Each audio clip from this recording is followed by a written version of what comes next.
Ustedes saben que la palabra naturaleza viene de la palabra natura, latina, la palabra natura viene de la palabra physis, y la palabra physis, que significa lo que brota y permanece, viene de la palabra ser.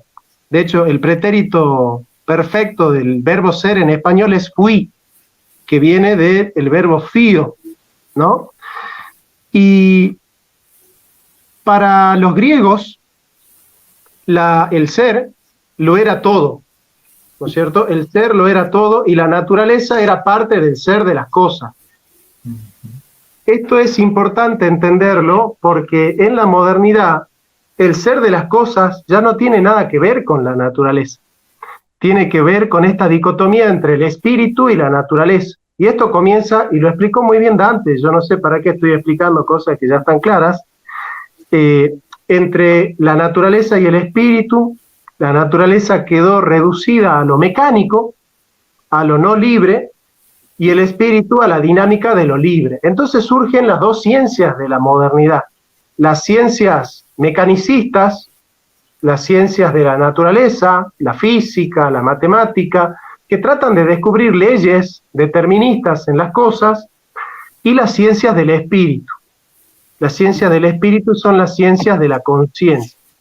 Y yo quiero decir algo que hace mucho que vengo pensando, y me parece que la formulación de esto puede ser de alguna manera inteligida, y yo creo que Dante va a estar de acuerdo conmigo, en que la filosofía moderna en el fondo es fenomenología del espíritu, entendiendo por espíritu fenómenos de la cultura.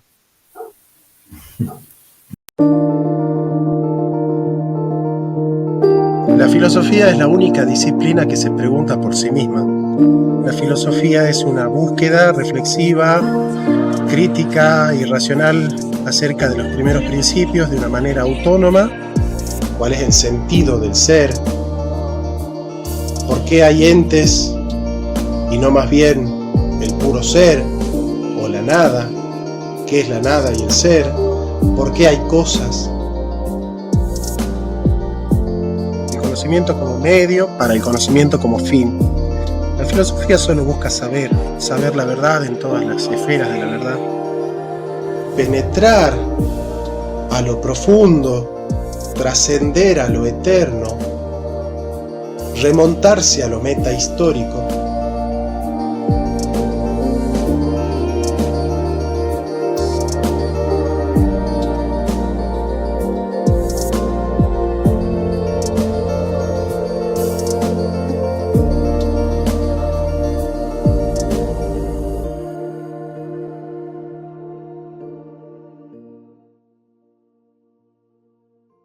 Y justamente la conexión teológica que has hecho en la reflexión, porque cuando tú explicabas el modo de conocimiento humano, yo me acordaba en la teología trinitaria cómo se entiende la generación de la persona divina y el Hijo, ¿no? Y luego ejemplificaste, me pareció un muy buen punto.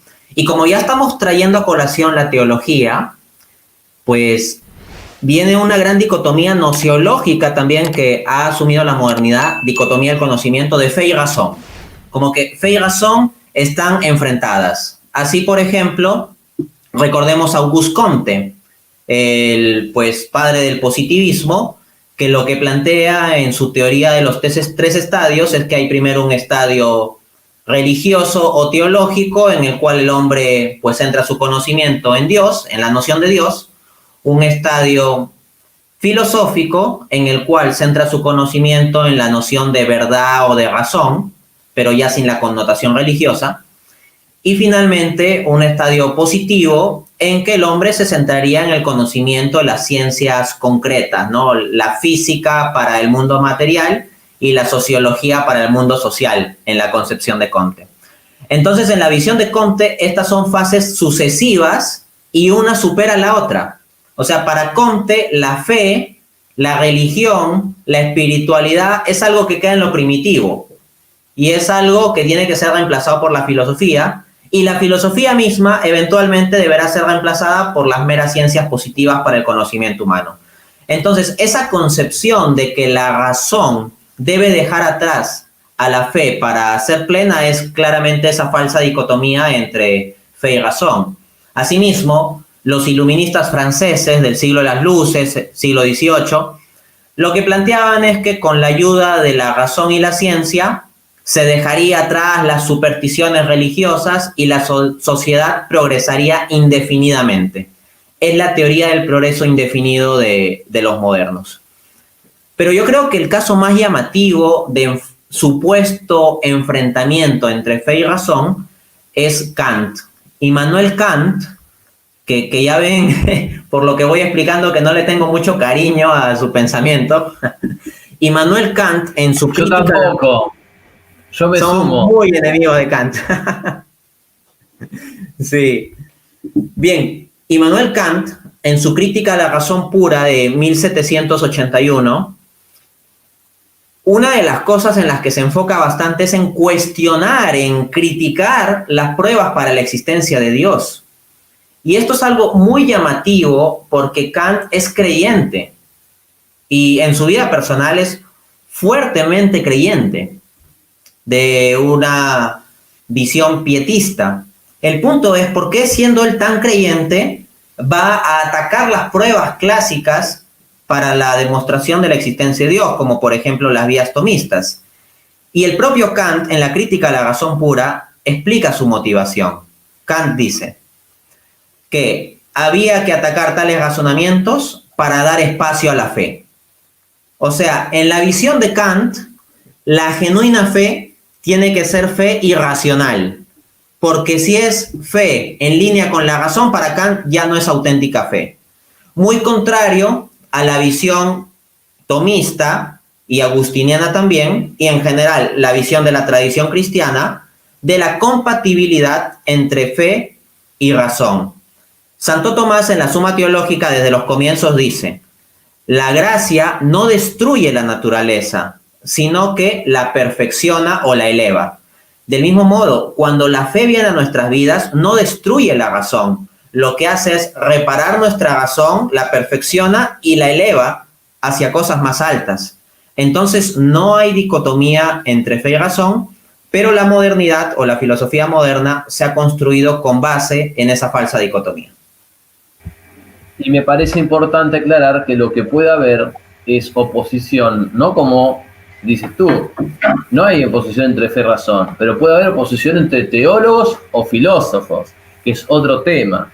Puede haber choque de opiniones entre personas, pero en línea de principio no hay oposición entre fe y razón, porque si nosotros creemos que la razón nos abre el camino a la verdad, y la razón nos la da Dios, y la verdad es Dios, y por otro lado creemos que la revelación cristiana es revelada por Dios, sería como decir que Dios está contradiciendo a sí mismo. Sería como decir que Dios te dice una cosa por la fe y por la razón natural te dice la contraria. Entonces Dios estaría de alguna manera propiciando el engaño.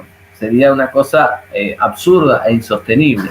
Por otro lado, ya que mencionas el tema de las vías, fíjate que a diferencia de las demostraciones de la existencia de Dios de la modernidad, de Descartes, por ejemplo, o la del imperativo categórico, ¿no? de Kant, Dios tiene que existir porque alguien tiene que ser el garante moral, ¿no? Las demostraciones de Santo Tomás de Aquino arrancan de la experiencia. No arrancan de una idea, no saltan de una idea que tenemos a la existencia de Dios. Arrancan de la existencia de algo concreto, y de ahí se va o se puede forjar un camino que termine en una inferencia, y como dice Santo Tomás, una inferencia que nos lleve a aquello que llamamos Dios. Es decir, que también Santo Tomás es muy consciente que lo que puede conocer la razón humana de Dios son como sombras, como vestigios, como rastros muy pequeños y fragmentarios, y que son verdaderos, pero son piezas pequeñas en relación, si la comparamos con lo que es la revelación cristiana, lo que la revelación cristiana nos da a conocer de Dios mismo. Entonces, justamente esa oposición es absolutamente absurda. Sí hay oposición, o puede haberla, entre científicos y teólogos, entre teólogos y filósofos, ese es otro tema. Pero en todo caso lo que chocan son las opiniones pero no las realidades. Y esa distinción me parece que hay que tenerla siempre, porque con eso desmalezamos el camino. Entonces ya la cuestión en línea de principio no ofrece problema, es simplemente una cuestión de que se pongan de acuerdo dos personas, pero no es que hay un problema en la base de la realidad, o en la sustancia de la razón, o en la sustancia de la fe. Efectivamente. A ver, para ir avanzando, vamos a hablar ahora sobre las dicotomías antropológicas. Ya hemos hablado de las dicotomías ontológicas o metafísicas, hemos avanzado un poco sobre las dicotomías o falsas dicotomías, ¿no?, de la modernidad a nivel epistémico o nociológico, y lo que nos tocaría abordar sería las dicotomías antropológicas. Entonces, la tradición cristiana, como digo, en la mejor formulación con Santo Tomás, entiende al hombre como una unidad sustancial de cuerpo y alma espiritual. Entonces no hay un dualismo de sustancias, no es que por un lado está la sustancia material en el hombre y por otro lado la sustancia espiritual, sino que hay una unidad. Y el cristianismo no desprecia la materia. El desprecio a la materia por el solo hecho de ser materia es algo propio de religiosidades gnósticas o ciertas tradiciones espirituales orientales, pero el cristianismo no desprecia la materia en cuanto a sí misma, más aún cuando afirmamos que el verbo se hizo carne, ¿no?, que Dios mismo tomó carne. Pues bien, la modernidad tiene ese mismo problema de pues entender la armonía, la continuidad, la unidad en el ser humano del cuerpo y el alma espiritual. Lo que va a plantear la modernidad entonces es un concepto unilateral. Por un lado va a haber filósofos que van a ver al hombre como pura conciencia pensante. Creo que el caso más extremo sería alguien que tampoco me cae muy bien y creo que ya se va notando, René Descartes. Para Descartes, pues el hombre es fundamentalmente su espíritu, y su espíritu ni siquiera lo entiende de un modo completo, porque por ejemplo en la visión tomista, el alma espiritual del hombre tiene potencias, tiene el intelecto, tiene la voluntad, está orientado hacia Dios, etc. En cambio, en la visión cartesiana, el hombre es puro sujeto pensante. O sea, el elemento volitivo, el elemento de la voluntad, el elemento del corazón, pues como que no entra, ¿no? Es una visión reduccionista del hombre a verlo solo como conciencia, solo como alma, y esa alma encima reducida solo a ser una conciencia y sujeto pensante, y punto. Yo soy una cosa que piensa, palabras literales. Exacto, eso, ¿no? Yo soy una cosa que piensa, eso. Entonces, claro, ahí viene la dicotomía, porque para la filosofía de Descartes, el propio cuerpo del hombre le resulta algo extraño al hombre. En la visión de Aristóteles, de Santo Tomás, el cuerpo nos es connatural.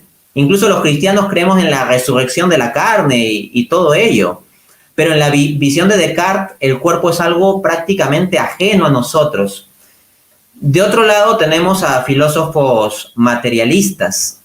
Tenemos, por ejemplo, a Marx o a Feuerbach, que escribió La esencia del cristianismo, y Ludwig Feuerbach, es, digamos, la base de la que se prende Marx para justificar su ateísmo.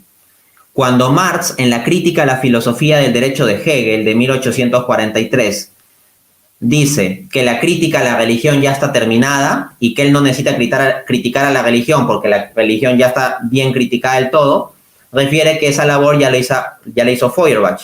Y una frase conocida de Feuerbach es que el hombre es lo que come. O sea, si tenemos por un lado a Descartes reduciendo al hombre a un mero sujeto pensante y punto, tenemos luego a un materialista como Feuerbach diciendo que el hombre es pura materia en el sentido más burdo y pedestre. O sea, el hombre es lo que come.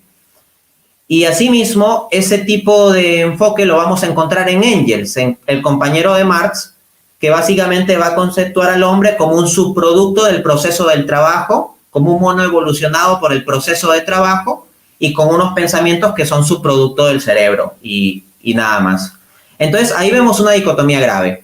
Y para cerrar con esto las dicotomías antropológicas por mi parte, mencionaría que en la cosmovisión cristiana siempre se ha entendido una armonía en el alma humana entre el intelecto y la voluntad. Para Santo Tomás, intelecto y voluntad siempre están operando en conjunto.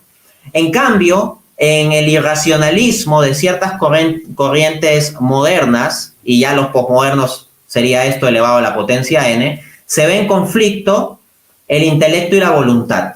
Esto es muy claro en un filósofo como Friedrich Nietzsche. Para Friedrich Nietzsche, el superhombre no es un hombre racional enfocado en lo universal o la verdad, sino es el de la voluntad de poder, es prácticamente el del instinto. Nietzsche va a considerar que el racionalismo de las demostraciones y las ideas y todo eso termina destruyendo la vida volitiva del hombre. Y entonces él plantea una voluntad de poder cuasi instintiva de un hombre o superhombre que impone en el mundo tal voluntad de poder, independientemente de verdades universales que el propio Nietzsche pues deja de lado o desdeña como mero platonismo.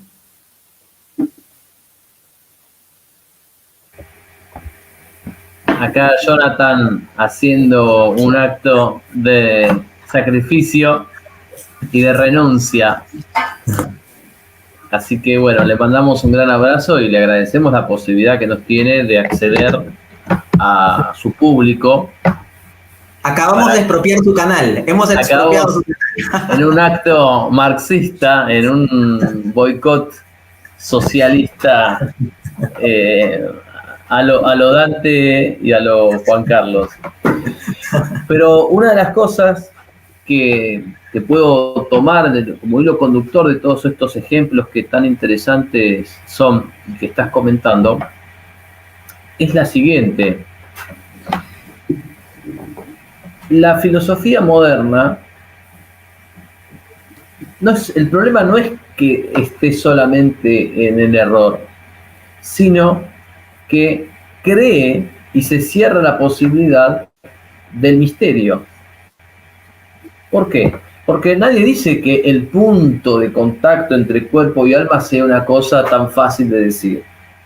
Nadie dice que el punto de contacto entre fe y razón sea una cosa fácil de determinar. Nadie dice que el punto de contacto entre conocimiento sensible y conocimiento inteligible sea una cuestión sencilla.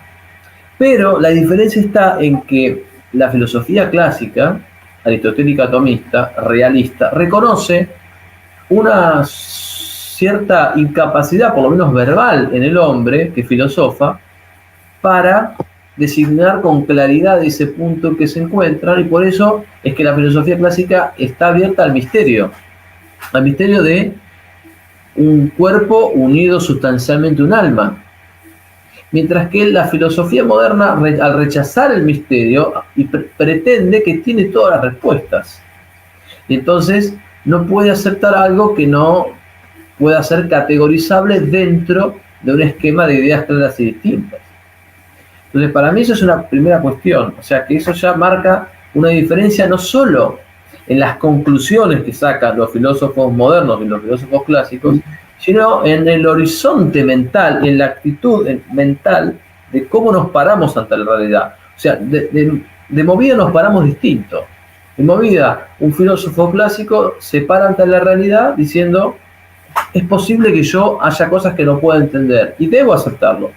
Mientras que el racionalista, sea empirista o racionalista a secas, se para la realidad diciendo: yo voy a lograr la fórmula mágica con la cual voy a condensar toda la realidad. Y lo que no entre dentro de este esquema no existe, no tiene derecho a ser. Entonces, los positivistas lógicos son los campeones con eso, ¿no? Descartar cualquier existencia metafísica porque no entra en sus formulaciones lógico-empiristas, ¿no? Y entonces ese racionalismo se convierte en un reduccionismo de método. Todo dentro del método, fuera del método, nada. Es como si el método fuese una visión de túnel que no te deja ver otras cosas. Entonces también hay aquí, en la filosofía moderna, esta falsa dicotomía entre si yo reconozco, ¿no? Si el hombre reconoce algo que está por encima de su razón, un misterio, Entonces, no, el hombre no es libre, no es plenamente racional, y hay que prácticamente rehacer toda la filosofía de nuevo. Cuando en realidad lo más lógico es reconocer lagunas, reconocer misterios, reconocer problemas que no podemos resolver. Eso es lo que tiene lo lindo de la vida, que no podemos predecirla completamente, podemos anticiparnos algunas cosas, pero hay cosas que simplemente no podemos controlar y tenemos que aceptar sobre ellas nuestra ignorancia. Entonces, aceptar nuestra ignorancia es reconocer nuestra falibilidad, y es un punto de partida de la filosofía clásica, estar abierto a ese misterio. Mientras que el racionalista, sea empirista o racionalista secas, no está abierto al misterio. Él dice, no, yo en esta fórmula yo te voy a condensar toda la realidad. Entonces prefiere una explicación totalizadora de la realidad, aunque sea falsa, a una explicación de algunas cosas de la realidad que deje algún hueco, aunque eso sea verdadero. Y ahí es donde ya nos transformamos en la ideología. Por eso la ideología es propiamente algo que empieza a gestarse en la modernidad. Como esta voluntad, yo quiero que las cosas encajen en este esquema, ¿no? No es que yo voy al local de sombreros y veo mi cabeza y me hago un sombrero a la altura, digamos, a la medida de mi cabeza, sino que yo primero elijo un sombrero como está, y luego acomodo y quiero forzar a mi cabeza a meterse dentro de ese sombrero, ¿sí? Y si mi cabeza es demasiado chica o demasiado grande, bueno, o la voy a estirar para que cuaje, o la voy a apretar, pero de alguna manera voy a meter esa cabeza en ese sombrero. De la misma manera, el hombre de la modernidad ha perdido el respeto al ser, ha perdido esa reverencia al ser, y lo que hace es forzar la realidad hasta que encaje, por las buenas o por las malas, en un esquema previamente ideado. Y generalmente esa actitud mental de forzar la realidad, cuando la trasladas a la práctica, se transforma en criminal, porque lo que haces es ponerle una pistola en la cabeza a la gente para que haga lo que a vos te parece que debería ser según tu ideología. Buen punto, y justamente esto que has mencionado ya de las implicancias de poner una pistola en la cabeza a la gente nos lleva al último grupo de dicotomías, que serían las ético-políticas. En la modernidad encontramos elementos de reflexión crítica sobre sí mismo. Por ejemplo, la escuela de Frankfurt, con filósofos como Max Horkheimer o Theodor Adorno, hablan de una dialéctica negativa y una dialéctica del iluminismo, y básicamente lo que encuentran es que el racionalismo moderno termina llevándonos a generar totalitarismos, porque lo que no entra dentro del marco del racionalismo moderno tiene que ser eliminado, y todo tiene que ser controlado en el orden social conforme a esa concepción absoluta, conforme a esa ideología. Y bueno, hablando de abrirnos al misterio, pues ya llegó Jonathan, a ver si nos comenta algo sobre esta dicotomía ético-política. Tu audio, Jonathan, actívalo. ¿Ahí me escuchan bien? Sí, sí, sí. Ah, bueno. Nada, gracias por la paciencia. Lo están haciendo muy bien, yo realmente estoy disfrutando plenamente sus exposiciones, realmente brillantes. Simplemente me gustaría aportar un poco de las dicotomías que fuimos hablando, porque me parece muy interesante. Ustedes saben que la palabra naturaleza viene de la palabra natura, latina, la palabra natura viene de la palabra physis, y la palabra physis, que significa lo que brota y permanece, viene de la palabra ser. De hecho, el pretérito perfecto del verbo ser en español es fui, que viene del verbo fío, ¿no? Y para los griegos, el ser lo era todo, ¿no es cierto? El ser lo era todo y la naturaleza era parte del ser de las cosas. Esto es importante entenderlo porque en la modernidad el ser de las cosas ya no tiene nada que ver con la naturaleza. tiene que ver con esta dicotomía entre el espíritu y la naturaleza. Y esto comienza, y lo explicó muy bien Dante, yo no sé para qué estoy explicando cosas que ya están claras, entre la naturaleza y el espíritu. La naturaleza quedó reducida a lo mecánico, a lo no libre, y el espíritu a la dinámica de lo libre. Entonces surgen las dos ciencias de la modernidad, las ciencias mecanicistas, las ciencias de la naturaleza, la física, la matemática, que tratan de descubrir leyes deterministas en las cosas, y las ciencias del espíritu. Las ciencias del espíritu son las ciencias de la conciencia.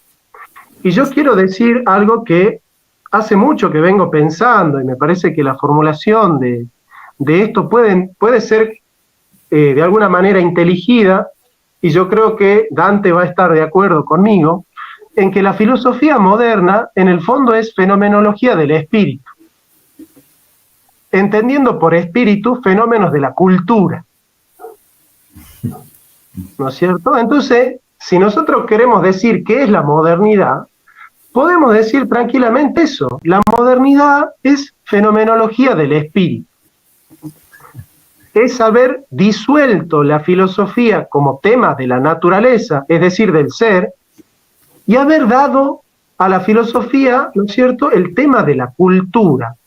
Desde aquí a la ideología de género no hay muchos pasos, hay pocos pasos. Por eso hay que rastrear el origen del progresismo en la modernidad. Uno de los objetivos de este grupo es justamente advertir el problema de querer salir a combatir al progresismo desde el liberalismo, porque es como querer saltar del sartén a la olla, es decir, es querer solucionar un problema con la raíz del problema, ¿no? Es como querer salir del tallo para ir a la raíz del tallo. Es absurdo. Por eso nosotros queremos hacer este programa, aún con nuestros inconvenientes en la conexión, en este caso los míos, de los cuales pido disculpas de antemano, pero saco positivo que Dante y Carlos pudieron hablar más tiempo y que eso era lo más importante. Cuando nosotros nos preguntamos entonces qué es la filosofía para la modernidad, es el desfile de opiniones de los filósofos. Es como si de repente la filosofía fuese una especie de góndolas de supermercado en las cuales cada uno puede desfilar y tratar de elegir la opinión que más le gusta. Es como una especie de doxología, el estudio de las opiniones de los distintos filósofos, ¿no es cierto? Entonces viene uno y dice, bueno, a mí me gusta la opinión de Descartes, no, a mí me gusta la opinión de Kant, no, pero yo me quedo con la de Foucault. ¿Y por qué es el desfile de las opiniones? Porque no hay verdad. ¿Y por qué no hay verdad? Porque la verdad es la adecuación del pensamiento con la cosa. Sin embargo, Kant, y lo explicó muy bien Juan Carlos Monedero, Kant dice, la verdad es la adecuación de la cosa con el pensamiento. Es decir, el pensamiento ya no tiene que salir de sí mismo en busca de las cosas. Ahora las cosas se tienen que adaptar al sujeto trascendental. ¿Y qué dice Kant en el prólogo de la edición de 1781 de la Crítica de la Razón Pura? Miren lo que dice Kant. Llamo trascendental al conocimiento, no de las cosas, no de los objetos, sino de nuestra forma de conocerlos de manera a priori. Fíjate vos que a Kant no le interesa conocer la naturaleza y las cosas, le interesa conocer nuestra forma de conocer. Quiere decir que en el fondo la metafísica para Kant es antropología filosófica. Y acá se da el giro a la inmanencia. ¿Qué es el giro a la inmanencia? Es haber sostenido que el conocimiento no es la salida del hombre a las cosas, la tensión, es decir, nosotros hablamos de intencionalidad como que el conocimiento tiende a las cosas, y así lo llama Aristóteles en la metafísica. Todo hombre tiende al conocimiento, tiene tendencia a conocer. En este sentido, la modernidad es solipsista, y en el solipsismo se resuelve la realidad a priori. ¿Y saben cómo se llama el procedimiento por el cual se resuelve la realidad a priori? ¿Qué significa a priori? No conocer las cosas, sino aquel que las conoce. ¿Saben cómo se llama la resolución de las cosas a priori? Ideología. En política eso se llama ideología. Entonces podemos decir que la modernidad es ideología. Es ideología. ¿Por qué? Porque es suplantar la naturaleza por la idea. Es que en realidad ya no se conoce la naturaleza, sino la idea que tiene el hombre de la naturaleza. Ese es el idealismo. Y por último, para dejar a mis amigos, que brillantemente lo hacen siempre, la división entre el ser y el deber ser, que me parece que es la división fundamental, que yo he aprendido con Dante, ojo, yo no estoy descubriendo nada que no haya aprendido de mi amigo Dante. La modernidad hace una división entre el ser y el deber ser. ¿Qué dice del ser? Y así empieza Adam Smith. Adam Smith dice, a mí no me importa lo que debe ser el mercado, a mí me importa lo que es el mercado. No me importa la prescripción, me importa la descripción. Fíjate vos la diferencia de los lenguajes, ¿no? Entonces, ¿qué dicen? La ciencia es descriptiva y la ética es prescriptiva. Ahora, la descripción es científica, porque una persona que describe las cosas puede dar proposiciones que pueden ser verdaderas o falsas. En cambio, cuando yo digo, por ejemplo, yo siempre doy este ejemplo, ¿no? Dante cuida a su hermana. Ese es un lenguaje científico porque puede ser verificado como verdadero o falso. Ahora los modernos dicen, Dante debe cuidar a su hermana. Este lenguaje no puede ser calificado como científico, porque no puede ser ni verdadero ni falso. Entonces, ¿qué dice Hume? No se puede sacar del ser el deber ser. Y ahí surge un divorcio entre la ciencia y la ética. Ese divorcio entre la ciencia y la ética es clave para entender la modernidad. Ahí está Bacon, ahí está Maquiavelo dividiendo la ética de la política, ahí está Adam Smith dividiendo la ética de la economía. Ahí va a surgir la posmodernidad dividiendo la ética de la estética. Entonces no se puede entender el marxismo sin un divorcio entre la ética y la política. Pero tampoco se puede entender al liberalismo sin un divorcio entre la ética y la economía. Y tampoco se puede entender la posmodernidad sin un divorcio entre la ética y el arte.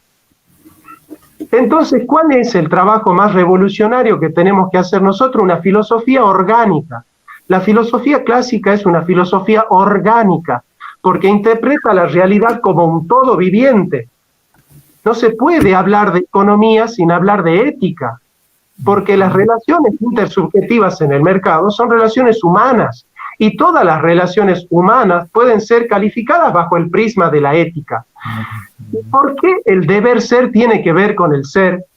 Porque el deber ser es la causa final, y la causa final no está afuera de la causa formal, es la perfección de la causa formal. La causa final es la perfección, es la entelequia, es la actualización de la causa formal. El gran prejuicio de la modernidad es sostener que la causa final es extrínseca a la causa formal. Entonces, que del ser, es decir, de la causa formal, no puede devenir el deber ser, cuando el deber ser forma parte de la perfección del ser. Por eso Aristóteles dice, el hombre debe ser lo que es. ¿De dónde va a sacar el contenido de las prescripciones morales Aristóteles? De la naturaleza del hombre. Aristóteles hace una descripción de la naturaleza del hombre y se da cuenta que el hombre, si es inteligente, entonces debe pensar, debe conocer la verdad, debe estudiar. ¿De dónde surge la prescripción del deber? Del ser del hombre, de la naturaleza del hombre. Si el hombre es un ser libre, debe elegir. Si el hombre es un ser político, debe vivir en comunidad, debe desarrollarse en comunidad. Entonces, las prescripciones en la filosofía clásica están incrustadas en la naturaleza del hombre, forman parte de la naturaleza del hombre, y lo explicó muy bien Juan Carlos Monedero. Para la modernidad, la gran dicotomía es que o aceptamos la heteronomía de que la ley viene dada por un otro y por lo tanto el hombre no es libre, o el hombre es libre y entonces la ley no viene dada. Esa es la gran dicotomía de la modernidad, y yo creo que Juan Carlos Monedero es un especialista de esta dicotomía, porque Sartre la va a expresar muy bien cuando dice, o el hombre tiene una esencia y no es libre, o el hombre es libre y no tiene una esencia. Bueno, esta es una dicotomía tremenda de la modernidad, es un error tremendo de la modernidad, porque entonces vamos a decir que la existencia precede a la esencia y que lo que el hombre es debe ser un resultado de lo que el hombre quiere ser. ¿Y qué va a decir la esposa de Sartre? Y con esto ya termino. La esposa de Sartre va a decir, claro, mujer no se nace, una llega a serlo. ¿Por qué? Y porque el hombre se da un ser. El ser no viene dado en la naturaleza, sino que es una creación de la elección de su...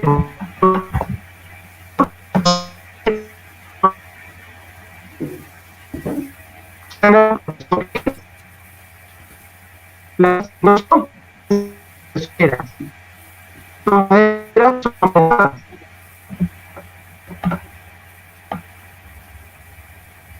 son de la modernidad.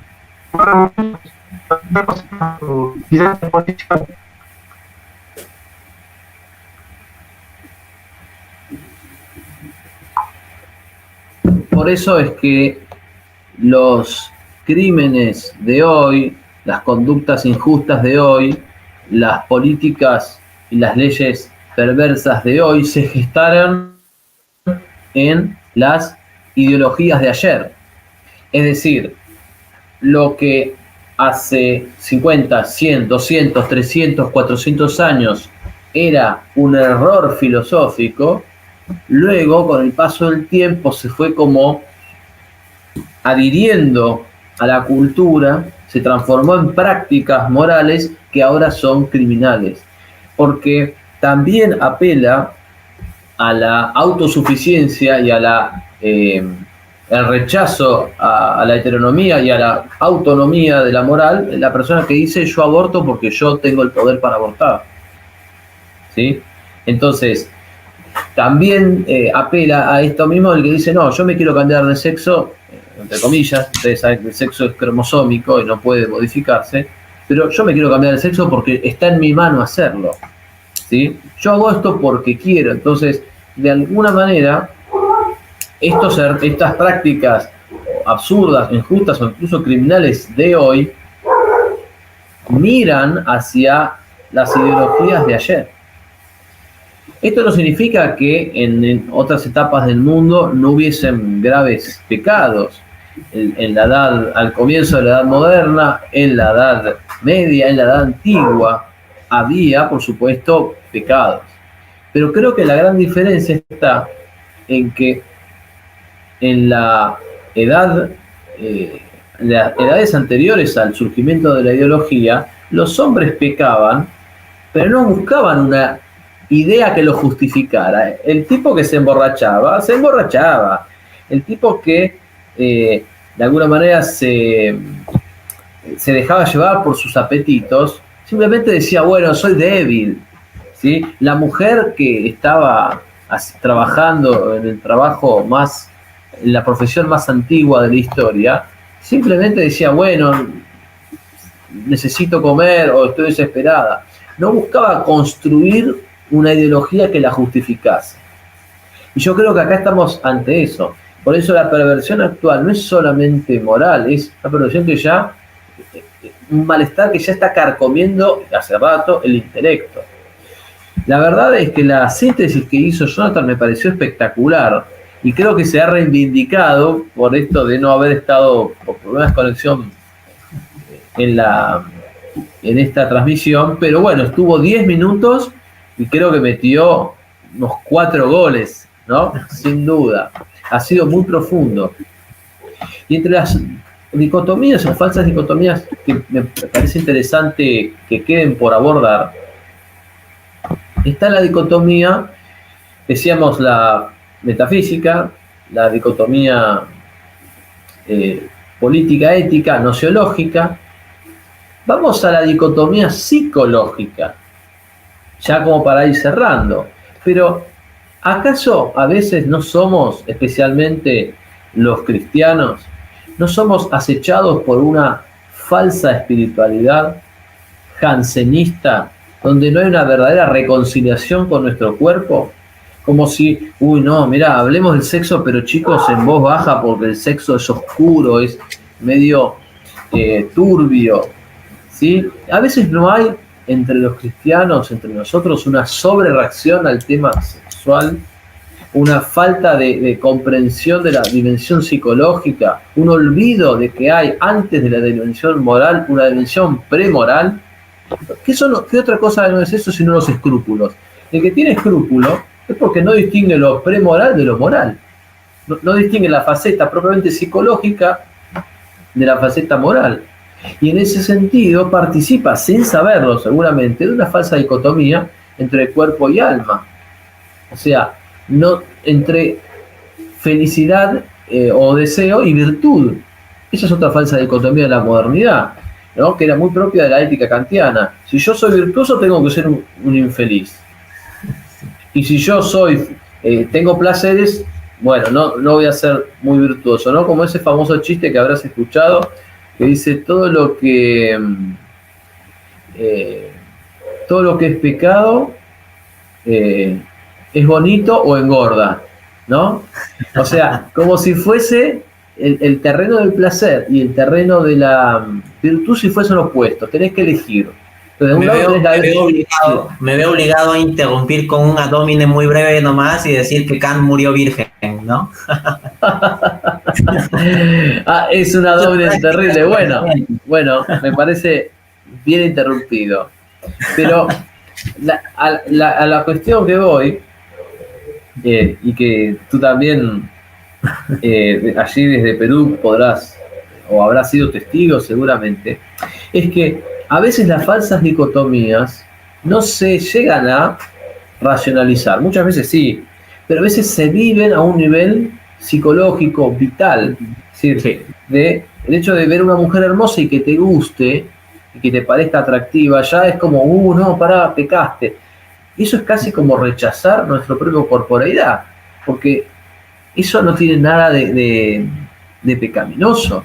O sea, la primera pulsión, el primer efecto de contemplar la belleza no tiene por qué ser desordenado. Al contrario, si una mujer hermosa se me parase enfrente y a mí no me produjese nada, quizás eso sería un signo de anormalidad, ¿sí? Entonces, creo que también hay que introducir en estas falsas dicotomías de la modernidad la dicotomía entre cuerpo y alma o entre placer y virtud, pero no a un nivel de ideologías, sino a un nivel de existencia vital. ¿Qué te parece, Dante? Sí, efectivamente. Me llamó la atención eso que mencionabas del papel de las dicotomías en nuestra psicología. O sea, muy pocas personas de la calle que encontremos nos van a poder formalizar o definir estas dicotomías, pero eso no implica que no las tengan presentes en su mente. Por ejemplo, cuando las personas rechazan la fe como superstición, eso es la dicotomía entre fe y razón. O las personas cuando piensan en términos de la dicotomía individuo-sociedad, como lo social versus lo individual versus lo social, tienen dicotomías de fondo. Entonces, en el pensamiento de la gente de a pie está incrustado mucho de los equívocos de estos filósofos. Lo bueno es ser consciente de estas cosas para uno poder estar conscientemente de acuerdo y defenderlo, o conscientemente en desacuerdo y entonces defenderse y atacar esto. Pero las personas que se creen de pensamiento libre e independiente, sin haber examinado estas cuestiones, muchas veces son esclavos del pensamiento de filósofos anteriores, ¿no? Por ejemplo, en el caso nuestro, no es que nos formaron en creer en la filosofía tomista desde pequeños y nos ponían electroshocks cada vez que nos alejábamos del tomismo, no. Es algo que nosotros asumimos libremente con un conocimiento de los filósofos modernos y posmodernos, ¿no? Y bueno, aquí estamos y aquí está Jonathan de nuevo. ¿Qué cuentas, Jonathan? Y nadie nos latigó, nadie nos dejó sin comer. A algunos nos hubiese venido bien que nos dejen sin comer un poquito, pero no pasó eso. Y por eso, mirá qué interesante que muchos de los que alardean de libertad, de libre pensamiento, son los menos libres de todos, son los más manipulables. Eso es muy triste. Sí. No, y Y hay algo de fondo, chicos, que a mí me parece que es fundamental, es la humildad. Solamente puede aceptar la verdad aquel que es humilde, porque ellos dicen, ay, vos hablás de la verdad y te crees el dueño de la verdad. No, justamente, como yo no soy el dueño de la verdad, tengo que conocer la realidad, porque la verdad es el conocimiento de la realidad, no es una invención del hombre. No hay nada más soberbio que sostener que la verdad es un invento del hombre o que no existe, por otro lado, ¿no?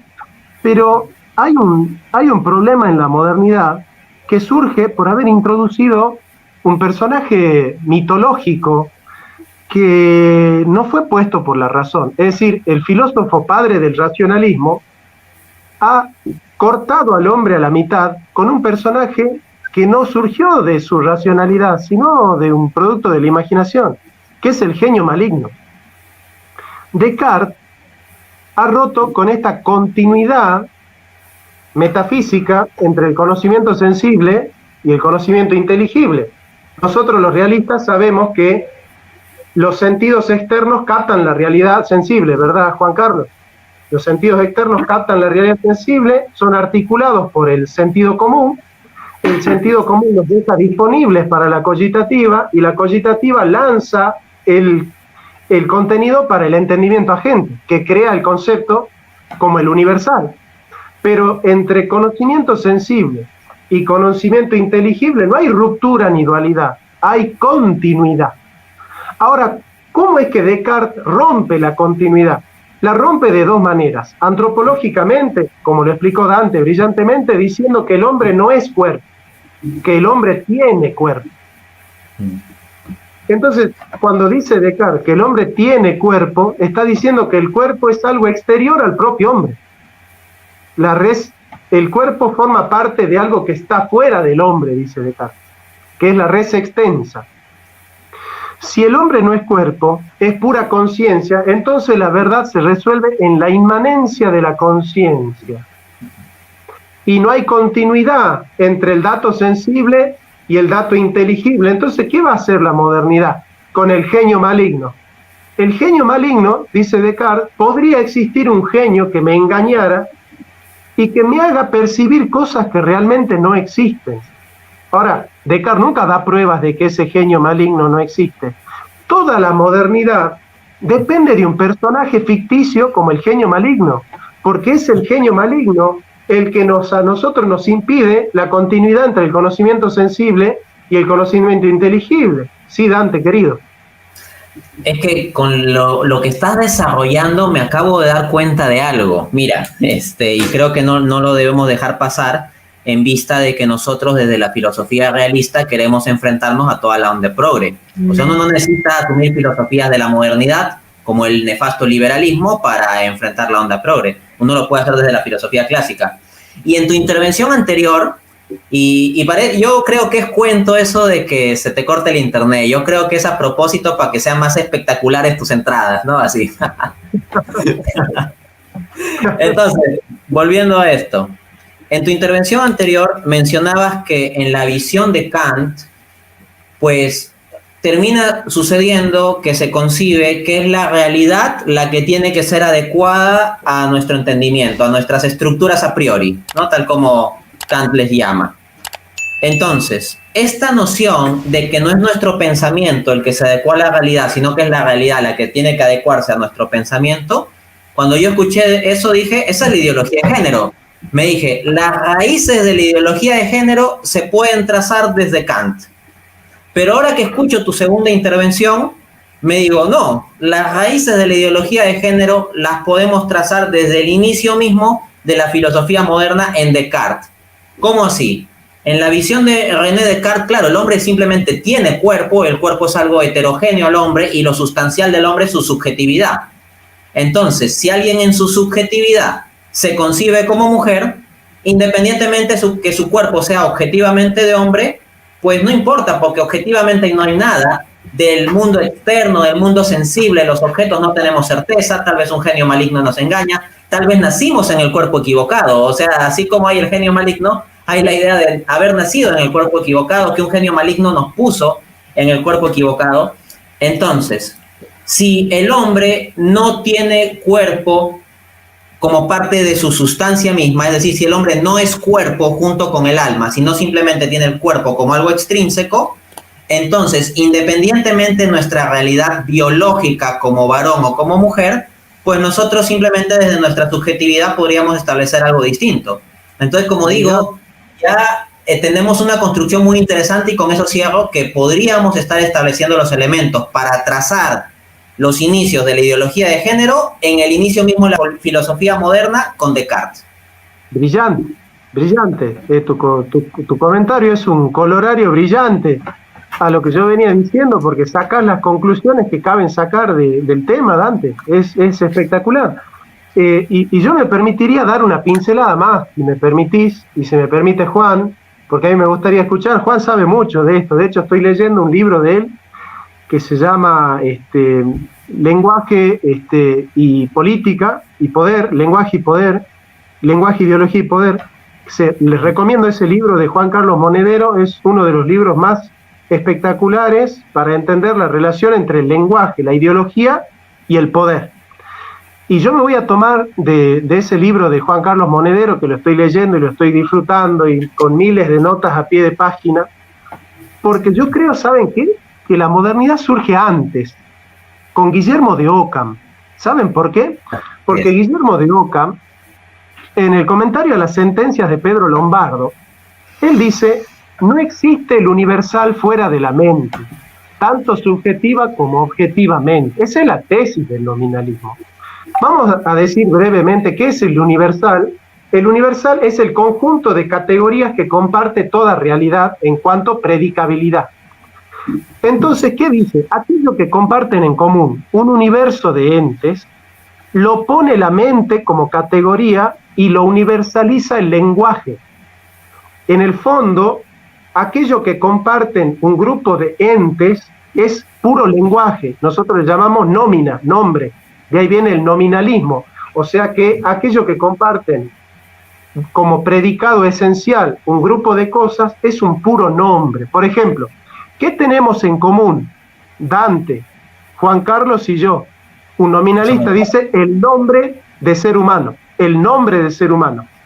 ¿Qué diría un realista? La esencia de ser humano. ¿Y dónde está esa esencia? El nominalista dice en la mente del hombre. ¿Qué dice el realista?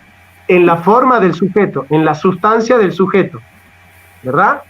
Ahora, si yo te pregunto, Dante, ¿cuál es la pregunta que el progresista no puede responder jamás? Porque si la responde deja de ser progresista. Hay una sola pregunta que el progresista no puede responder y no debe responder para seguir siendo progresista. Él tiene que decir: yo a esa pregunta no la respondo. Y la pregunta tiene que ver con el feminismo. Yo le pregunto a un progresista: ¿qué es la mujer? ¿En qué consiste ser una mujer? ¿Cuáles son los contenidos de la voz mujer? Y si el progresista me responde, me tiene que decir que la mujer es aquella que tiene órganos sexuales femeninos, pero no puede, porque caería en el biologicismo, que es patriarcal. Entonces me tendría que decir que la mujer es aquella que tiene conductas femeninas, pero tampoco podría, porque va a caer en el machismo. Ah, bueno, mujer entonces la que tiene pelo largo. Está cayendo en el prototipo del machismo. Bueno, mujer es la que puede ser madre. Está cayendo en el biologicismo. Entonces el progresismo, cuando uno le pregunta al progresismo ¿qué es la mujer?, el progresismo tiene que decir que la mujer es simplemente un nombre, una palabra, a la cual cualquier persona se puede suscribir a través de la autopercepción. Y no es nada más que una palabra. Por eso los progresistas en el fondo dicen que la mujer no existe. Claramente, ¿cómo va a existir la mujer si no es una realidad ontológica en sí misma? La mujer simplemente es una palabra. Bueno, entonces quiere decir que no hay feminismo sin nominalismo. O sea que el origen del feminismo surge con Guillermo de Ockham también, ¿no es cierto? ¿Por qué? Porque Guillermo de Ockham dice: la realidad es una construcción del conocimiento y se universaliza por la palabra. Y nosotros le preguntamos al progresismo: ¿al progresista le interesa resolver el problema de la pobreza o le interesa hablar de los pobres? ¿Le interesa resolver el problema de la violencia contra las mujeres o le interesa hablar de las mujeres? ¿Al progresismo le interesa resolver el problema de la desigualdad o le interesa hablar de la desigualdad?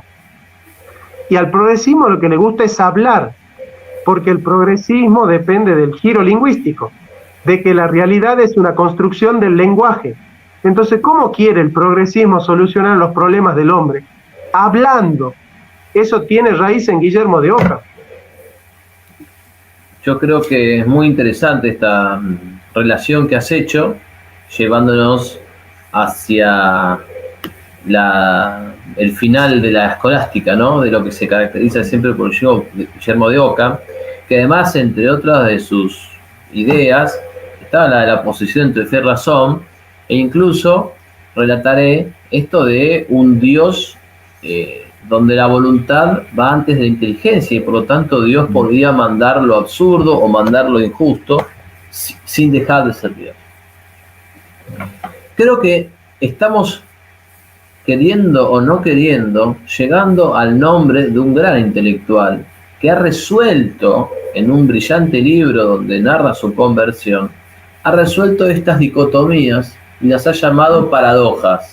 Y ese intelectual, y nos tenemos que poner de pie los tres, no es otro que Gilbert Keith Chesterton. Sí.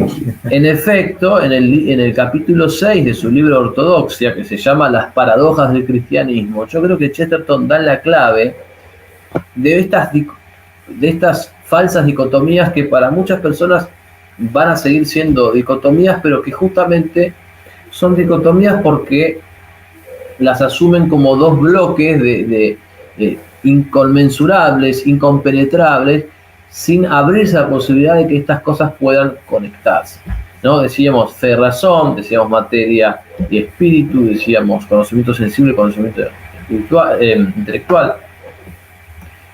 Y veamos ahora, para ir a lo probablemente ético-político, el bien del todo y el bien del individuo. Es decir, cuando el liberal asume que él va a luchar por su propio bien individual y a expensas del bien del todo, del bien público, asume una falsa dicotomía, porque en realidad el bien del todo es el mayor bien del individuo. El bien de todos, que todos estemos bien, es lo mejor para todos, incluso desde el punto de vista individual. Por eso también la falsa oposición entre el bien de uno y el bien de todos caracteriza no solo al liberalismo, sino también al socialismo y al comunismo. En el caso del socialismo y el comunismo, se inmola a la persona en el altar del todo, ¿no? El hombre queda como subsumido en el engranaje de ese sistema repugnante y que se cobró la vida de 100 millones de personas en el siglo XX, el comunismo. Pero en el otro sistema de pensamiento se opone innecesariamente el bien del uno al bien de los demás. Y además ese bien queda reducido a un puro bienestar económico, cuando en realidad nosotros sabemos que existe en el orden natural un bien básico que es la vida, luego un bien cultural que es nuestra propia formación, un bienestar psicológico, o sea, el concepto de bien es análogo, ¿sí? No es solamente un bienestar económico. Entonces, es importantísimo mostrar que la pugna entre liberales y socialistas, liberales y marxistas, se alimenta de una falsa dicotomía y nosotros tenemos que hacer lo que se llama ingeniería inversa y desatar ese nudo gordiano para que se vea las cosas como son y que la gente deje de oscilar entre dos falsas alternativas. Efectivamente, y aquí quiero hacer dos apuntes claros que me surgen en virtud de lo que están hablando. Uno, metafísico, el otro, ético-político. El metafísico es que sobre la cuestión del problema de los universales, sobre la cuestión de los universales y los particulares, pues la respuesta que da el realismo aristotélico tomista es en virtud de la noción de ser. El ser como algo unificador de la realidad.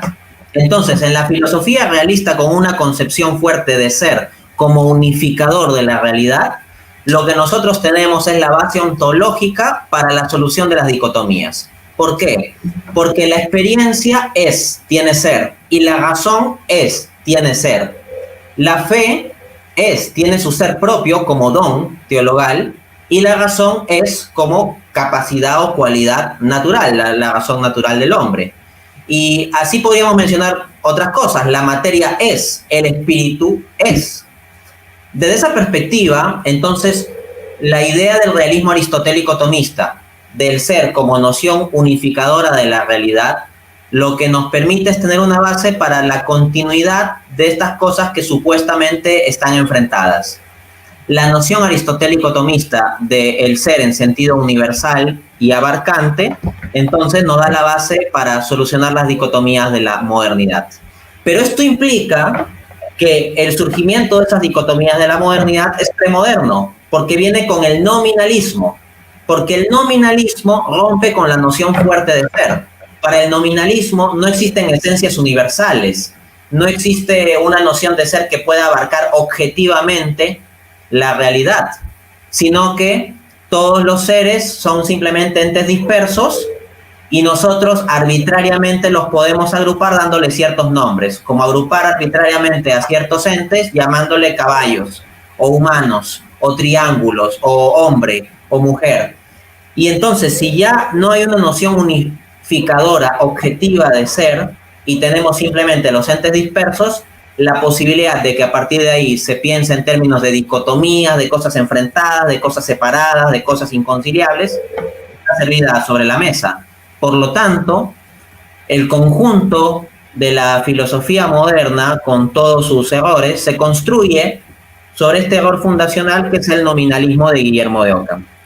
Ahora, el comentario político o ético-político que quería hacer era con base en lo que decías, Juan Carlos. Me pareció muy interesante esto de que se concibe el bien individual como en contraste con el bien común. O sea que en el pensamiento moderno hay que garantizar el bienestar individual. Hay que proteger al individuo en sus derechos individuales, simplemente de su vida individual, su libertad individual y su propiedad individual, porque cuando los liberales dicen vida, libertad y propiedad, es en términos individualistas. Ellos no piensan en libertad del conjunto de la sociedad en términos positivos ni de propiedad colectiva. Ellos todo es en términos individualistas. Entonces, en la reflexión que hacías, claro, mencionabas que en la modernidad y en pensamientos como el liberal se concibe simplemente el bien del individuo y no se pone el énfasis necesario en el bien social como una entidad de conjunto. A lo más los liberales ven al bien social como la suma de los bienestares individuales y punto. Entonces, desde una concepción nominalista ven a los entes individuales como separados, no lo ven como una unidad orgánica, contrariamente al pensamiento clásico de la política de Aristóteles o la República de Platón, o las visiones de teología política de San Agustín o Santo Tomás de Aquino. Y aquí quiero ir al punto clave. Siguiendo el pensamiento moderno liberal, algunos de estos ideólogos dicen frases como: a mí no me importa lo que los demás hagan con su vida, siempre y cuando el Estado no me imponga que yo tenga que estar de acuerdo con eso o financiarles eso con mis impuestos. Ese tipo de expresión, en primer lugar, es anticristiano. Un cristiano no puede decir, a mí no me importa lo que haga el otro con su vida mientras el Estado no me pida financiarle. Es una barbaridad, sin ninguna duda. Exacto, es una barbaridad, y lamentablemente muchos cristianos seguidores de este tipo de ideólogos caen en esas simplificaciones. Un cristiano no puede decir, a mí no me importa lo que el otro haga. Porque, ¿saben a qué suena eso? Suena a Caín, al asesino de su hermano. Cuando Dios le pide a Caín cuentas de lo que ha pasado con su hermano, entonces Caín dice, ¿acaso soy yo el guardián de mi hermano? Es decir, la lógica de que cada uno se ocupa de su bienestar individual. Y punto. Entonces, lo que sucede es que muchos que luchan contra la onda progre, desde la visión liberal, terminan cayendo en lugar de combatir el mal en sí mismo, combaten solo que el mal se los imponga el Estado. Sí. O sea, no están propiamente en contra de la ideología de género en sí misma, sino en sí lo que les molesta es la utilización política de ciertos grupos de la ideología de género para que el Estado imponga cierto tipo de lenguaje, Totalmente. o para que el Estado pida que se financien ciertas cosas como abortos o cambios de sexo o cosas de ese tipo. Y ellos, y con esto cierro, en lugar de preocuparse del mal en sí mismo y del error en sí mismo de esto, dicen, no, eso no importa, que hagan lo que les dé la gana, siempre y cuando el Estado no me quiera imponer a mí. Entonces, no es que estén realmente a favor de la vida en sí misma, o que estén a favor de la verdad en sí misma o en contra del error en sí mismo, sino simplemente están a favor de defender las libertades individuales frente al Estado que les quiera imponer la ideología de género. En cambio nosotros, y con esto ya de verdad cierro, desde el realismo aristotélico tomista, defendemos la verdad y nos oponemos al error en sí mismo, independientemente de si el Estado nos lo impone o no nos lo impone. Si son puras empresas privadas las que nos quieren venir a dar este mensaje, igual nos vamos a oponer. Totalmente, pero esto yo hasta lo vi y me pareció hasta artificial y forzado en un youtuber que es un periodista que está teniendo mucha influencia, que se llama Nicolás Moraz, y él decía permanentemente, yo estoy en contra de la estatización del aborto, yo estoy en contra de la estatización del aborto, como si el problema fuese que lo pagasen con nuestros impuestos, y eso es un problema segundo. O sea, el problema primero que está matando al inocente. Muchachos, hablemos claro. Que después desvíen el dinero de los impuestos es un agravante, ¿sí? Por supuesto que es mucho peor porque ya es una cuestión de un terrorismo de Estado donde el Estado abdica de su función de custodio del bien común y lo que hace es teledirigir sus recursos que deberían ir al bien común para ocuparse de un genocidio como es el aborto. Pero es un agravante, o sea, no es que, no, bueno, yo lo que quiero. Incluso eso lo vi también en otra especie de youtuber así, anti-progre, no me acuerdo bien quién era, realmente estoy casi seguro de quién era, pero no lo quiero decir porque, viste, cuando te falta el dato concreto. Pero no pueden construirse malos argumentos, porque si no, entonces lo que estamos diciendo no es que nos moleste el mal, lo que estamos diciendo es que nos molesta que nos impongan el mal, pero si alguien quiere con sus propios recursos hacer el mal, que lo haga, y es una barbaridad, es algo insostenible racionalmente y hasta es risible, por no decir trágico, porque suena a, bueno, suicidate, no, pero yo no te lo voy a pagar, pero si querés suicidarte, suicidate. Se supone que los cristianos tenemos una noción de caridad, de bien común, ¿no? Bajaba ese judío y vinieron los tipos, le pegaron los maleantes, luego pasó el rabino, le dijo que la paz te la contó, y luego vino un samaritano y lo levantó. Se supone que nosotros tenemos que ser ese samaritano. No tenemos que ser simplemente, no, bueno, muchachos, si quieren matar, mátense, pero no con mis impuestos, Ese es mi límite, mirá que, no, yo estoy contra el progresismo, mi límite es ese. Eso me parece que es una forma de que, lejos de debilitar al progresismo no se le mueve un pedo, por eso, nos debilita a nosotros. Entonces me parece que es fundamental un esfuerzo intelectual por hacer un bloque monolítico que esté anclado en la verdad. Entonces, yo creo que de las falsas dicotomías estamos llenos, porque además también, y meto el último bocado ya para pasar la pelota a Jonathan, ¿no? Un cabezazo para que Jonathan patee el arco, pero el hecho de que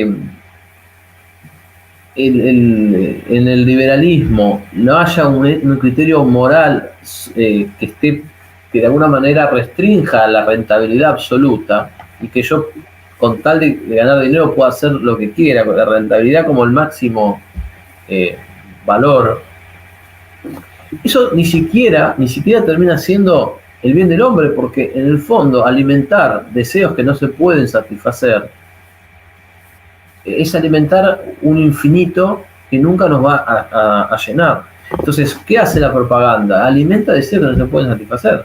Es exactamente eso. No toda, pero hay un montón de propaganda sobre un montón de bienes que ya exceden lo útil. O sea, un tipo que tiene 15 autos, ni siquiera puede disfrutarlo, no tiene tiempo en la vida para disfrutar 15 autos, ¿no? Entonces, tiene que haber, o sea, uno de los problemas es que si el deseo de bienes materiales se vuelve infinito, la frustración también.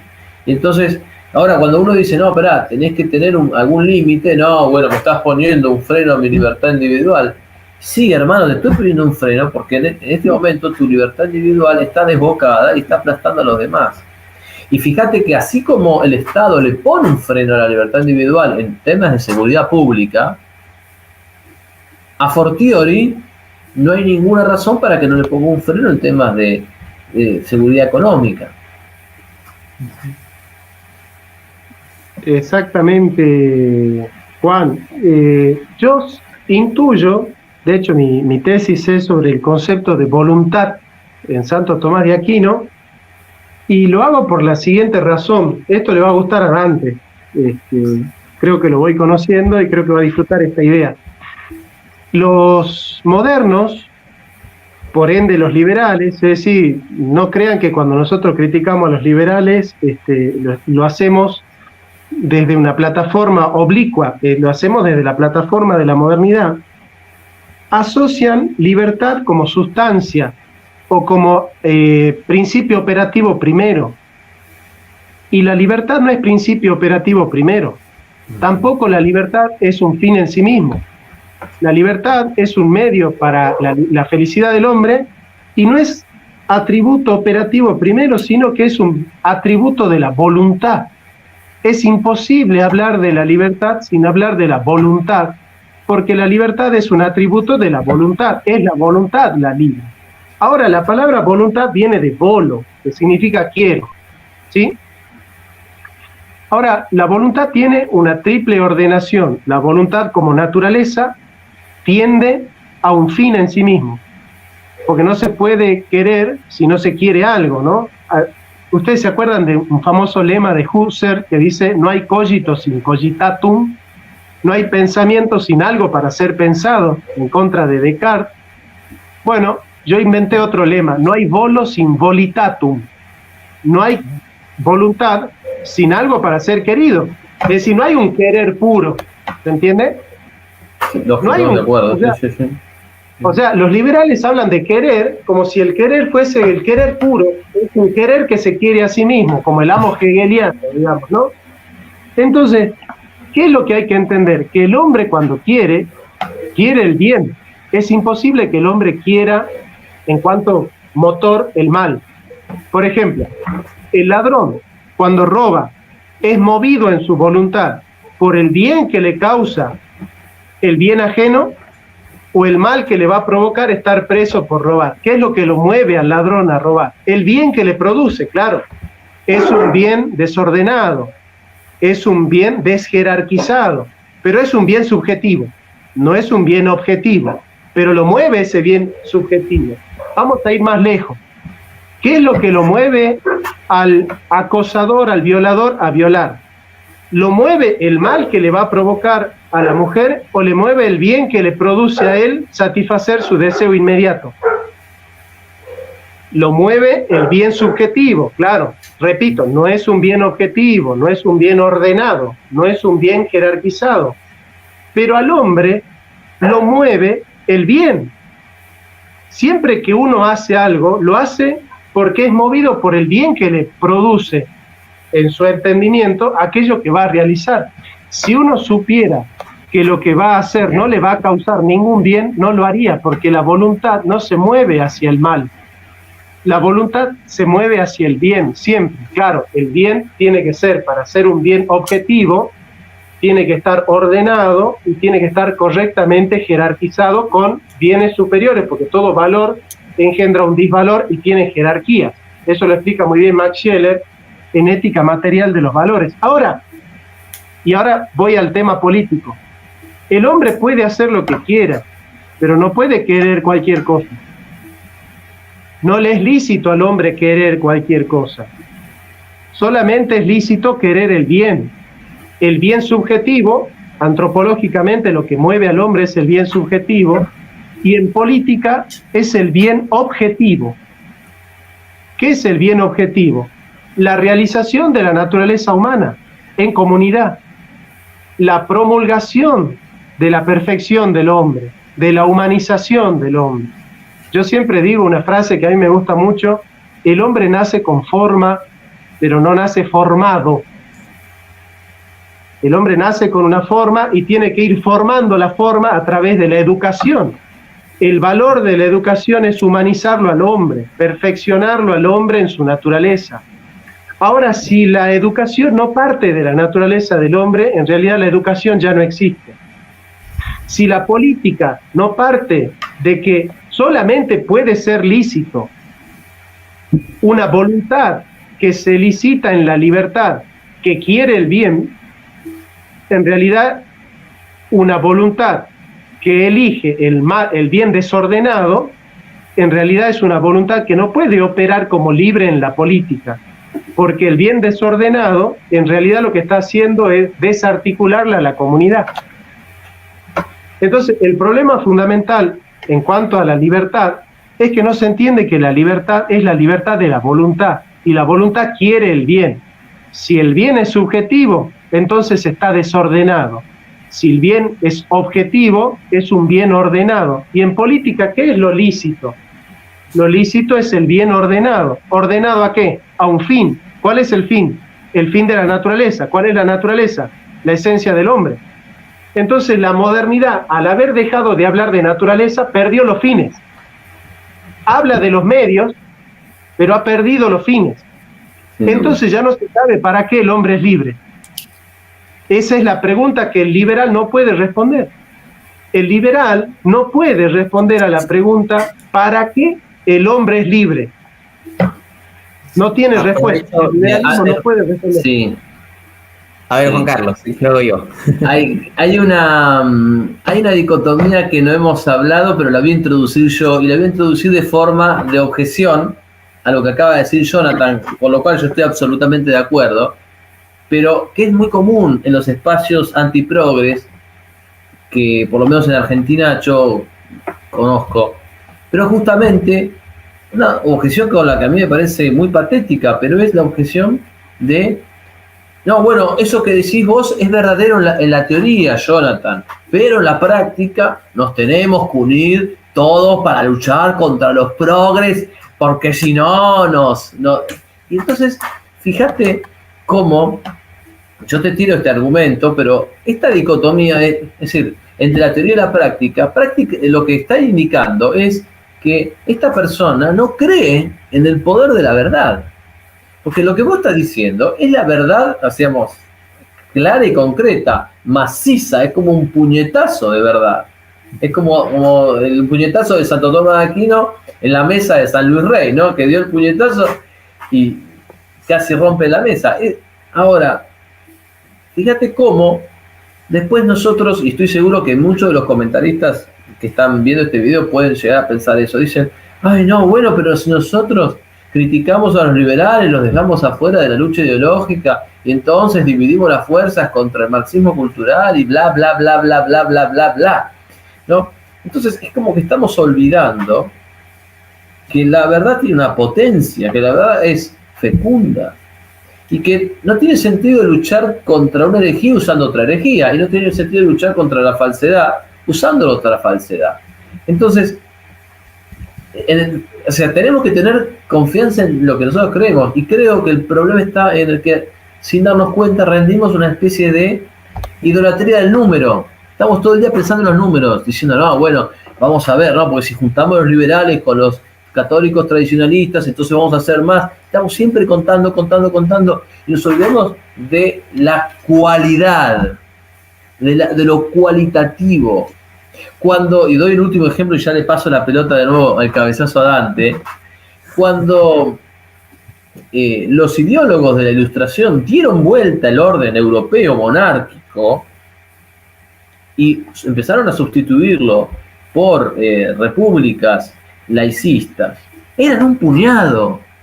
Lo que predominaba era un orden social cristiano al que ellos subvertieron. Entonces, ellos nos dijeron: no, bueno, sí, somos pocos y esos son muchos.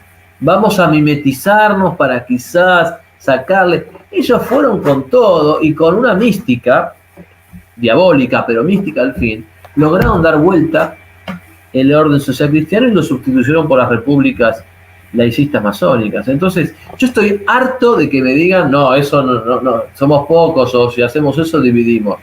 Digamos, ¿alguien en este mundo puede creer en la verdad? O sea, una cosa es que no crean los nihilistas en la verdad, pero nosotros tenemos que creer en la verdad.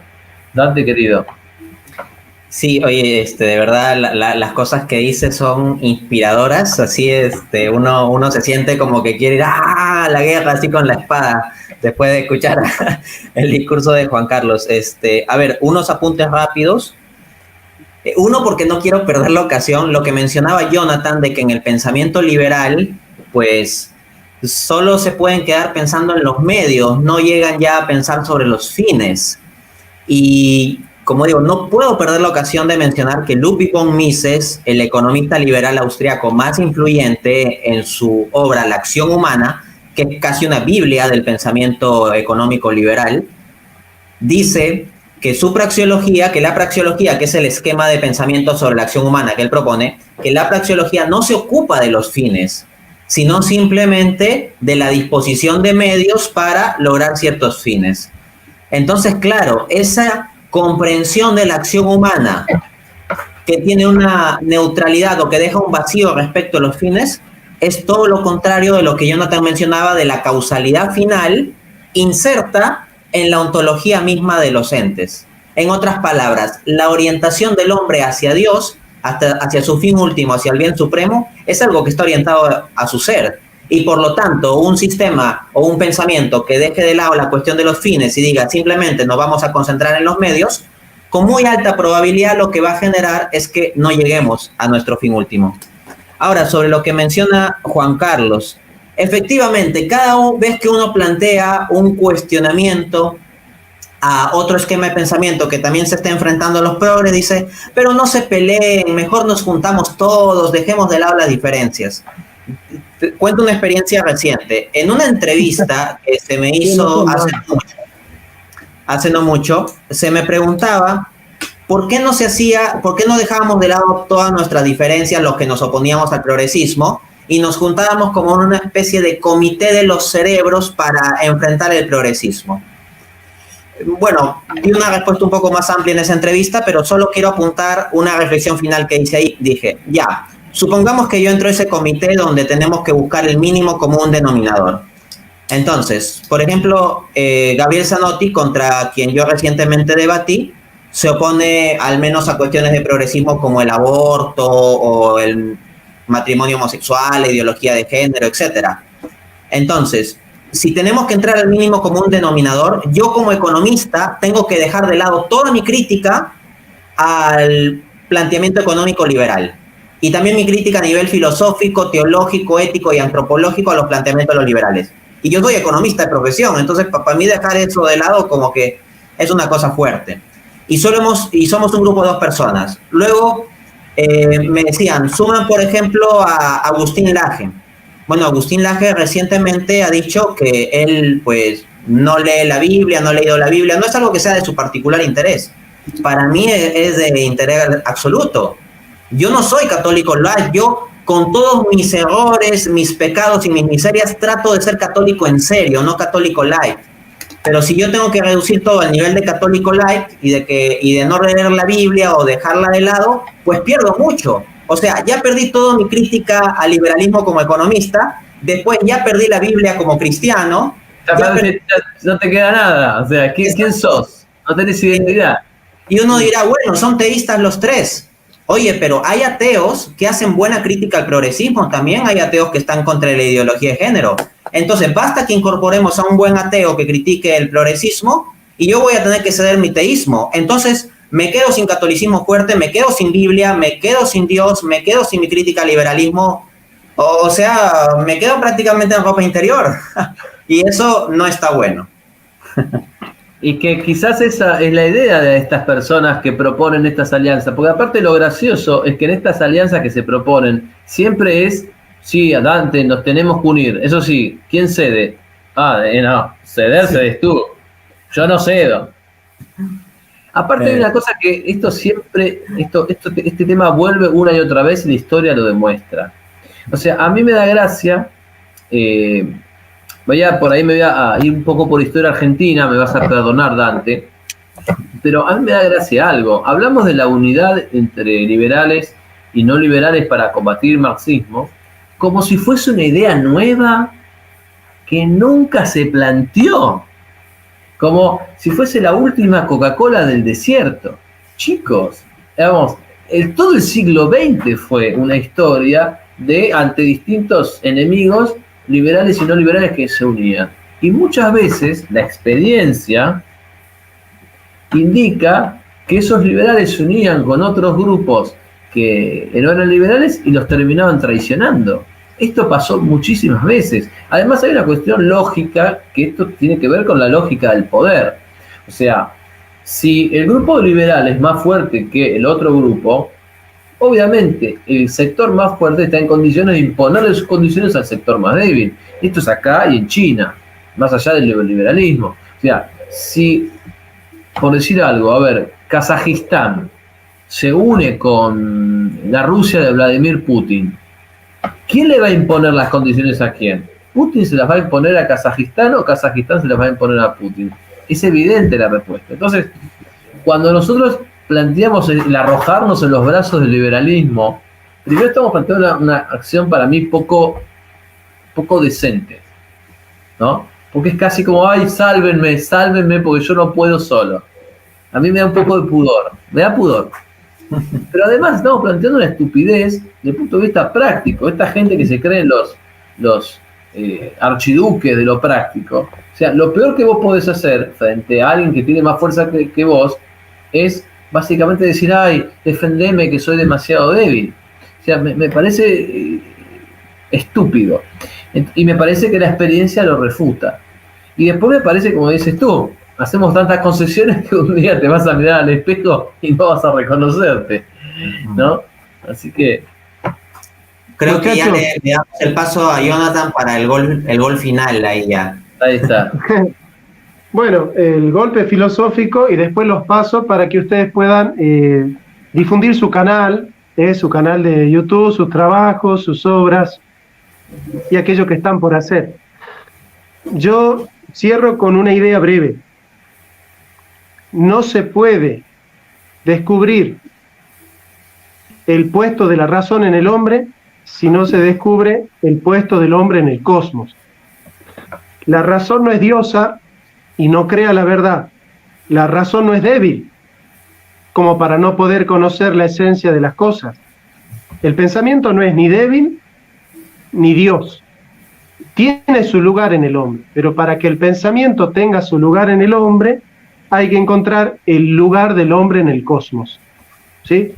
Y ese lugar del hombre es ser criatura de Dios, ser un ente finito, un ente que existencialmente es ser para la muerte, que metafísicamente es contingente, es decir, que podría no existir, y que depende en su estructura religiosa de la gracia de Dios y en su estructura metafísica de la participación con el ser, que son dos maneras de decir lo mismo, digamos, ¿no?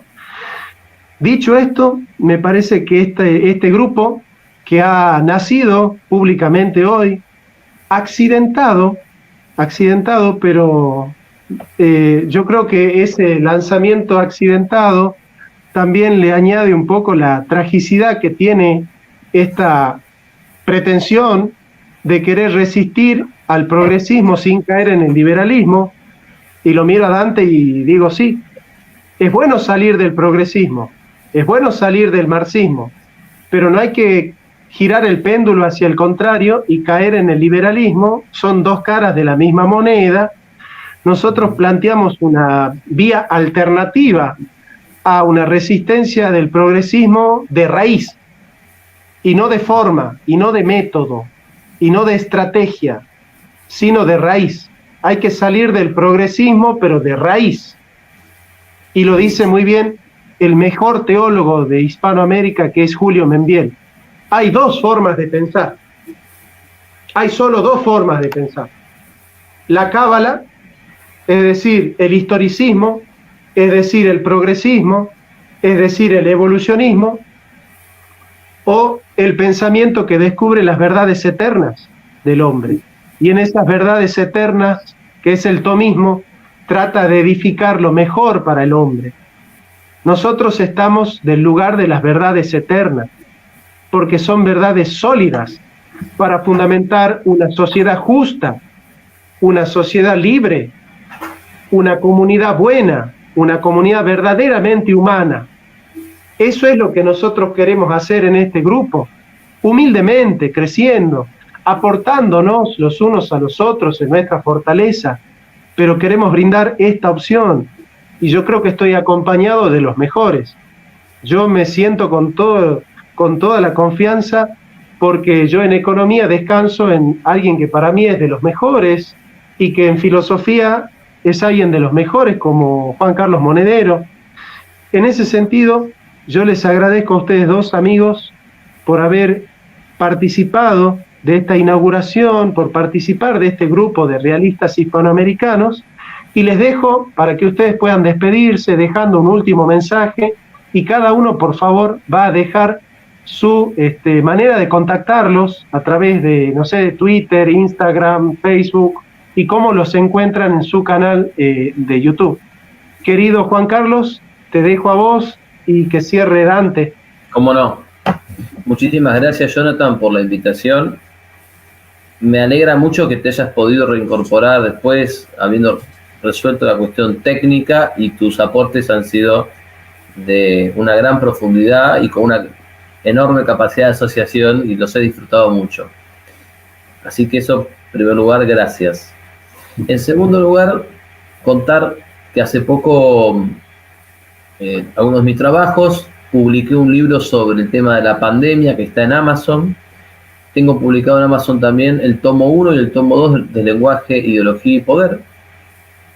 Y estoy en tratativas de publicar otro libro, que es mi tesis de licenciatura, sobre temas de filosofía, evolución, darwinismo, neodarwinismo y cristianismo. En mis redes sociales pueden encontrar mis trabajos en www.jcmonedero.com. También en Facebook, les pido que no me confundan con el Juan Carlos Monedero de España, de Podemos, que es comunista, pro-chavista, pro-ideología de género. Bueno, somos personas distintas. Y también hay mensajes y ahí dejo mis trabajos en las redes sociales como Twitter e Instagram. Así que por ahora nada más, y de nuevo muchísimas gracias a ambos, que para mí ha sido muy rico este intercambio y espero que se repita. Bien, me toca, ha sido muy grato para mí estar aquí, de verdad que lo he sentido como un partido de fútbol, así en que tenemos frente a nosotros el error de la modernidad, el nominalismo, los progres y todo eso, y ahí hemos ido avanzando y pasándonos la pelota y todo eso, ¿no? Por ahí el compañero Jonathan salió lesionado unos momentos, pero se reincorporó al juego. Ha sido alucinante. Entonces, como reflexión final, me llamó mucho la atención, Juan Carlos, lo que dijiste sobre los números, que muchas veces andamos pendientes del número, de sumarnos con más gente para llegar a ser más y todo eso. Y claro, nosotros no trabajamos para los números, nosotros trabajamos para Dios. Nuestro compromiso en nuestra lucha de esta trinchera filosófica como realistas hispanoamericanos es con Dios. Y este compromiso con Dios nos lleva a buscar servir al prójimo, al que amamos por el amor de Dios.